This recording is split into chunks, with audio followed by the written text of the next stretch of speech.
Hello mga farmland, andito kami sa property po dito sa Tubog or Pamuntok area na ito.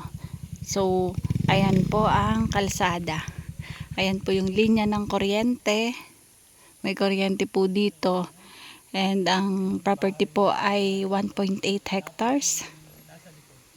Yan po ay ang kinoconstruct po ng nagtatayo po ng windmill kasi madami po dito itinatayo na windmill. So yan po ay papunta po sa area ng Saray, papunta din po yan sa area ng Quezon.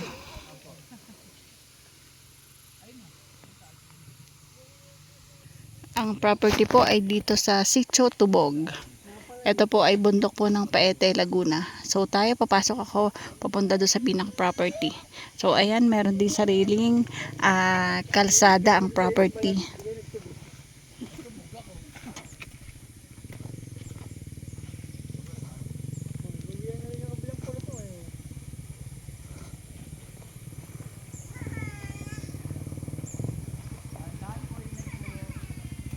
Ayan, ito po ay pinaka right of way po papasok po sa property.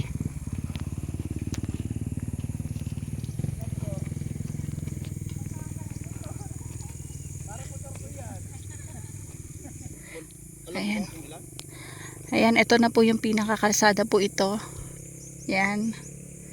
Papunta po dun sa property.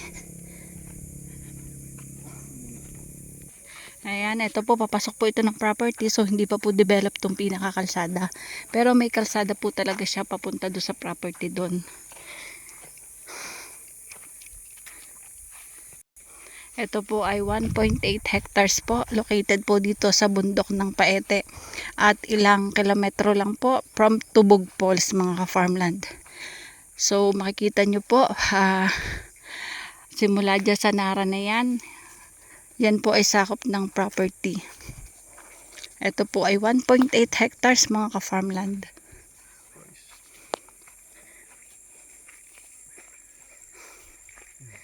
Ang pinaka start po ng property ay ito. Yan. Ang property po ay mag-start dyan, papunta po doon. May sarili din po itong bukal at yan po ay sakop po ng property. So, madadaanan po ng pinaka kalsada.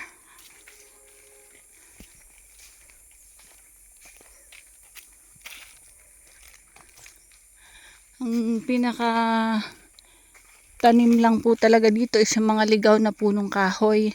So, meron pong Nara.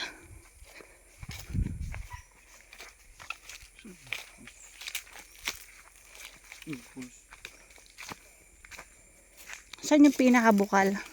Bakit may bahay?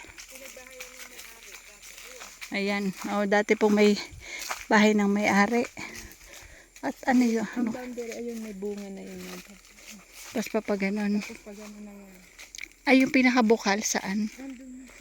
Sige, mapapasok natin yung bukal. Si kagawad ng sumama ko sa bukal. Hindi mo alam yung padaan doon. Kaya hindi ang sumama. Pero nasa property yung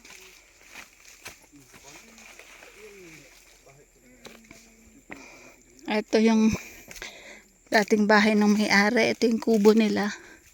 So, saka po ito ng property.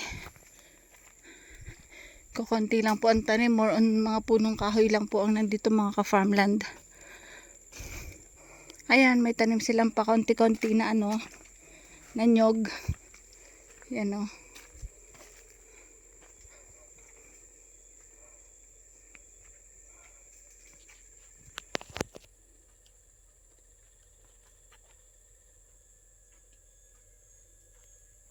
Yung mga tanim na nyog kaya lang maliliit pa.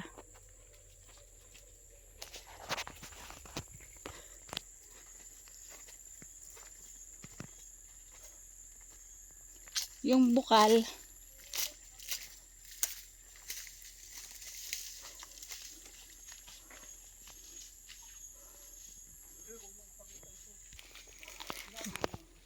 pupuntahan namin sa may area ng ano kung maaabot namin.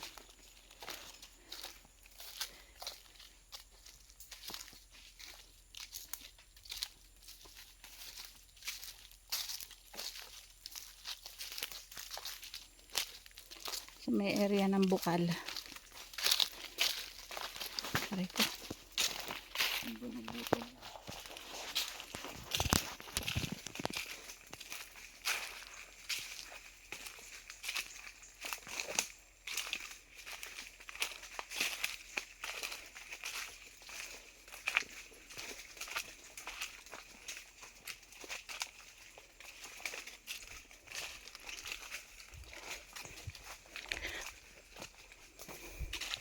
Halos 2 hektarya po ang property.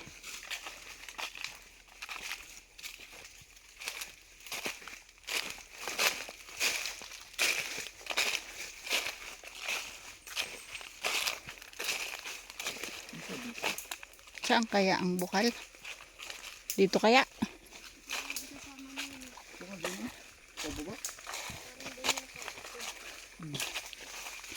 Dito sa kabila.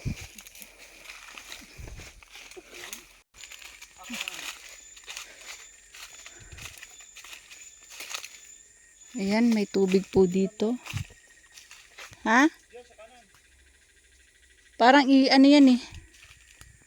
Ilog. Ah, sapa. Pero may source nga ng tubig dito. Ayan kasi yung giant fern. Yung malaking pako.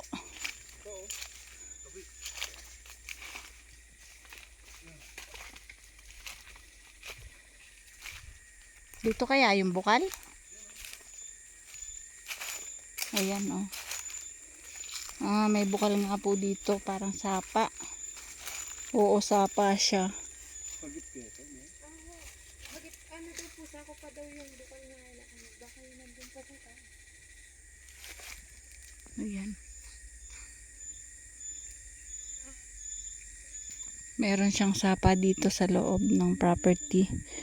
Siguro boundaryhan ito or ano. Ayan o. Ano naman? Daming kahoy. Daming punong kahoy. Pero yung pong mga kahoy na yung iba is mga ligaw lang po. Tsaka madaming mga pako. Ibig sabihin pag may mga ganyan, yan po matubig ang area.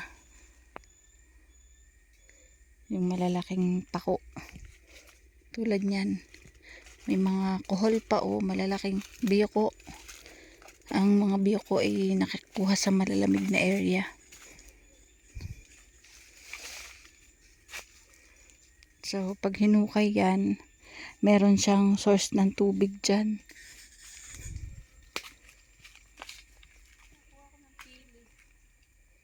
Ayan o. Ito ang daming pili. Pilaway, pili nuts.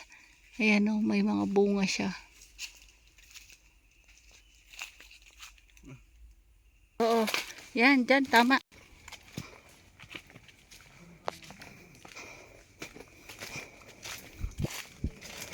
Ito po ay nandito po sa kabundukan. So, mga ganto, baging, tsaka mga ligaw na puno lang po ang mga nakatanim.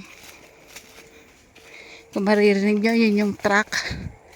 Under construction po kasi ang kalsada gawa po ng windmill.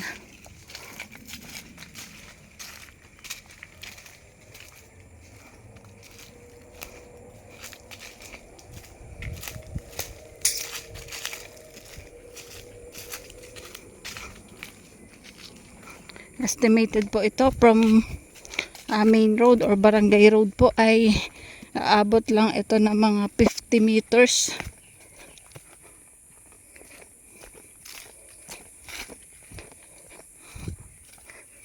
Kasi ito po yung pinaka front niya. Papunta doon. Mga 50 meters po ang layo sa kalsada sa barangay road. Ang kagandahan po, ang barangay road po dito ay malaki, malawak. Kasi po, yan nga po yung daan papunta po sa kino-construct na windmill.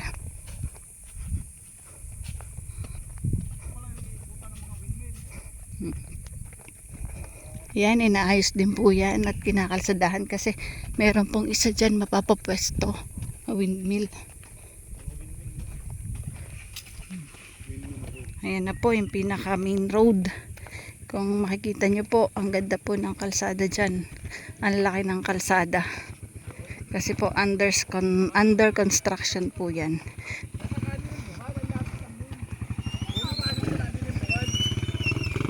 Parang papaalam na ako. Bye bye mga ka-farmland.